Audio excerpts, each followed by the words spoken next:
So guys, this headline says NNPC hands over all retail assets, petrol stations to OVH Energy run by Wole Tinubu. So it means that NNPC is handing over all their retail assets and petrol station to Tinubu's family. Can you imagine? Tinubu's family wants to take over Nigeria the way they took over Lagos.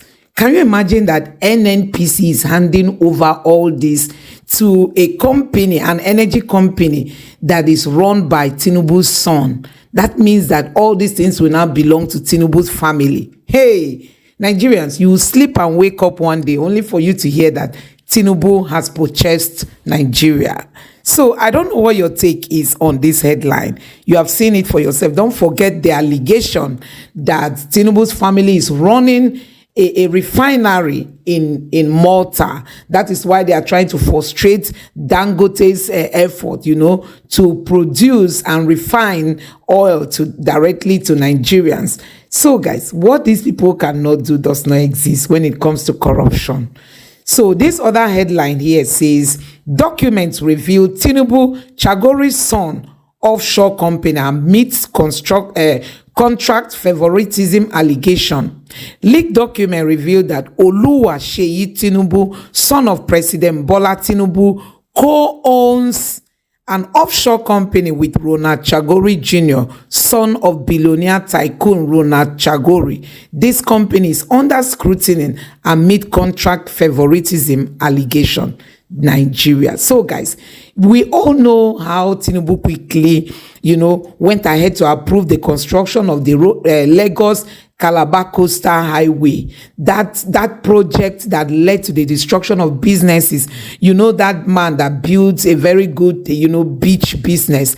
His business was destroyed. Now he has even left Nigeria for either Gambia or Zambia. He has gone there to start his business. This is how the Tinubu's government is destroying businesses because of family business interests. So Tinubu, the contract was awarded to this company, and this information is saying that company that is supposed to build the coastal highway is owned by this Chagori family and Tinubu's son. Tinubu's son. So it's also Tinubu's business. Nigerians, Tinubu will finish us before his 4 years elapses. So guys, a whole lot is happening. And now the Navy in Niger Delta has come out to tell us that they've discovered some local refineries. The question remains, what stops the Navy from going after all those vessels coming into the Nigerian shore to steal our oil? Why are they going to petty thieves and leaving the big thieves? Why is the Navy doing all this? I'm going to let you take a look at how Rufai and other of his crew members, try to analyze these stories. Honestly, a whole lot is happening in the Niger Delta. Now that Tinubu wants to take over the NNPC by saying that all the retail assets and petrol stations should be given to a company that is overseen by Tinubu's son. I don't know what you expect again. Nigeria is finished. Nigeria is finished. Just take a look at this video. Where the Nigerian Navy has discovered an illegal refining site with the capacity to produce 2 million liters of PMS daily. The refinery was discovered around Ogoloma, Bakana River in the Degema local government area. Over 500 cooking drums containing more than 200 liters of illegal refined oil have been destroyed so far. The illegal refinery had a pipeline connected to a nearby oil wellhead operated by the Nigerian National Petroleum Company Limited, used by suspected oil thieves to siphon crude oil for refining. Let's have a listen. As the operation is still ongoing, they have destroyed over 500 drums containing over 200 liters of AGO, amounting to over 2 million liters of AGO. And the operation is still ongoing. The oil thieves has moved away from the normal way of using metal storage tank to cook and refine illegally stolen crude oil to AGOs and other byproducts. They are now using drums to do the refining. and that offers them some tactical advantage in the sense that the drums are cheaper to construct and very easy to dismantle. Well, let's take a listen to what people have been saying. In Nigeria, rinse and repeat. It's the same thing every year. Why can't we just get a working refinery and employ the perpetrators to work there since they have that much talent? The next tweet there reads, if we don't invest, I'm sure Rotus will like this, if we don't invest more into AI and technology savvy individuals to checkmate the illegal refineries and crude oil theft, coupled with our perennial gas emissions or flaring of gas, while not even a foothold into curtailing the disastrous climate change crisis looming from the occurring factors herewith. The last tweet there reads, how many barrels can be refined from leaking pipes? The real thieves are those who make whole super tankers disappear, those with allocated oil wells and those who manipulate loading and revenue figures. Let them keep uncovering what is already exposed. Your thoughts? Look, I have a thing, and I'm glad that somebody on YouTube backs me up, because I was about to say, why are they destroying these things? You can seize them. This is T-Bugs. Destroyed, Abi. Y'all can't manage it for public use. That's T-Bugs on our YouTube. We are literally having fuel scarcity right now. I don't know about the destruction. You can seize it and then put it back in the market. But look, kudos to them. Oil theft is an issue. We need to get our oil production back to 2 million barrels per day or more. So the security authorities, I give them their flowers. They are working on it. But the destruction of the fuel that you need, that's the part that I'm a little iffy on. I'm so sorry, but before you come in, I just want to take this so that we can have the conversation with both sides. Now, in Ghana, for example, Ghanaian President Nana Akufo-Addo has broken ground on the construction of a 300,000 barrel per day oil refinery that the government hopes will turn the West African country into the region's petroleum hub. However, it's perceived that the move is to rival Nigeria, which is expected to become a petroleum product supply hub when its refineries with a capacity of over 1 million barrels per day come online. Ghana, of course, is the world's second biggest cocoa producer and became an oil producer just in 2010, and its output right now is around 132,000 BPD of crude oil and about 325 million standard cubic feet per day of natural gas. So when you look at Nigeria and Ghana, you look at that comparison. Ayo. Ghana is 73 billion GDP. This refinery is 12 billion GDP. In the case of default or something, do you want Ghana to be paying 1/5 of its GDP on this? I mean, these are the factors we should look at. I get the argument about prosperity of Africa, and I think Africa should also wake up and do great things for themselves. And I want Ghana to thrive. And I think there have been other refineries in the works. But I'm just saying that we should look at this very strongly. And as regards the crude oil theft, like Ayo, you said rightly, the truth has to be said. The main people that are doing crude oil theft are not the ones the Navy is always bringing up with this illegal refinery, ramshackle refinery. What about those that are carrying crude oil in big ship barges and vessels and are going across the creek and all of that? What about those people? Those people are not the ones that Chantita is running around with boats for.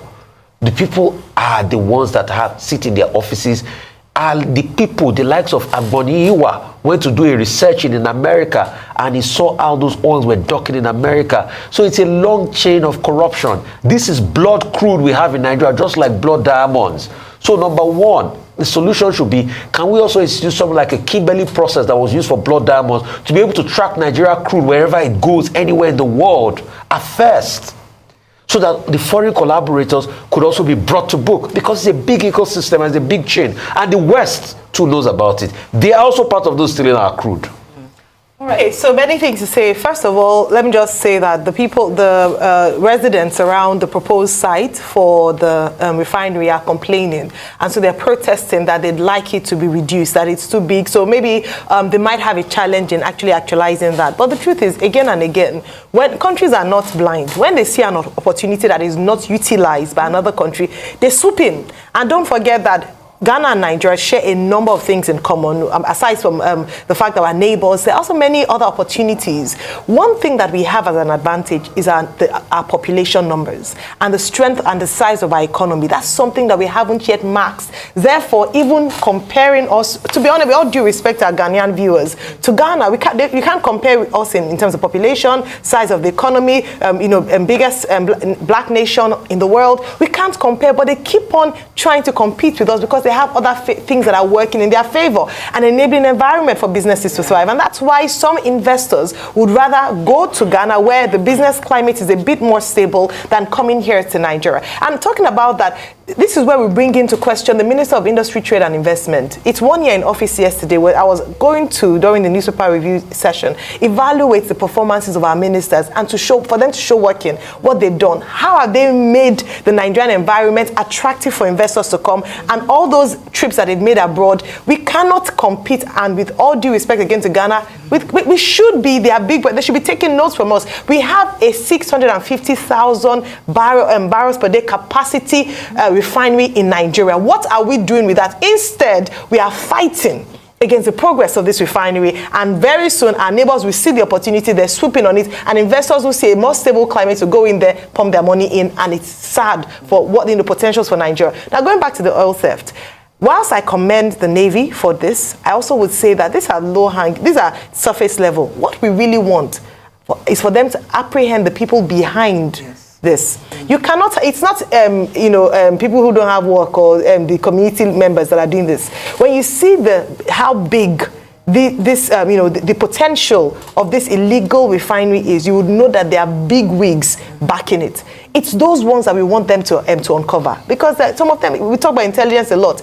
That's the real win, so that we can prevent this. I mean, we cannot. Crime will be there, but we want to ensure that they are not just coming and celebrating this. Okay, we caught the refinery, we are burning. Like I agree with Rotus, they'll destroy.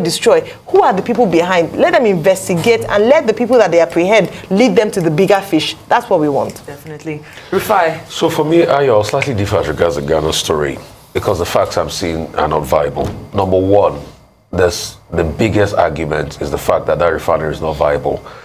And what they are saying is the fact that Nana Akufo-Addo just wants to use that as land grabbing. Ghana churns out 173,000 barrels per day. This refinery is over 300,000 barrels. Feedstock is going to be a big problem, number one. Secondly, the funding. I see a lot of Chinese funding and I get scared again. Only to think that they're just about to sell our you-know-what, and they're talking about that on eBay. Experts have also looked at the funding model and how the refinery is going to be sustained, and they're raising a lot of concerns. In fact, there's an expert group in the reportage on This Day Today that deliberately, a think tank group, I think a Mani group, that deliberately did a study on it and saw that it was not viable. Thirdly, and this is my greatest fear, Rotus, if you remember, what plunged Ghana into high inflation and economic compass was because the Ghanaian government has mismanaged the licensing for the crude oil wells. And when they wanted to take it back, they had to pay the people that initially paid for the wells to be able to grab it back. And that made them expend a lot of money. Fourthly, then let's move on to our next story. Chinese investors from the Zhongshan Fengcheng Industrial Investment Limited are moving forward with plans to sell 2 Nigerian-owned guest houses in Liverpool for a whopping $2.2 million. The properties located at 15 Egbert Hall Road and 49 Calderstones Road were not classified as diplomatic assets, making them eligible for seizure, as the investors aim to recover up to $70 million from an arbitration ruling issued in 2021.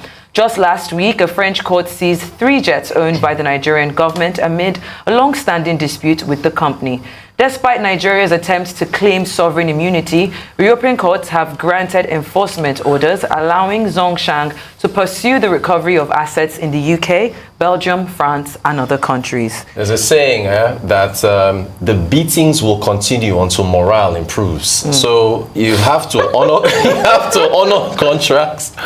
Make sure that you follow them through to the letter of what you signed. Because we had a great guest, a son that came in here. We were talking about it, and I asked him, are they going to fly into Ogun State to seize us? They can't. So they will go systematically around the world and pick these assets up. It's a lesson learned, unfortunately. Okay, so the debate here is whether or not the buildings are immune to being captured by the Chinese.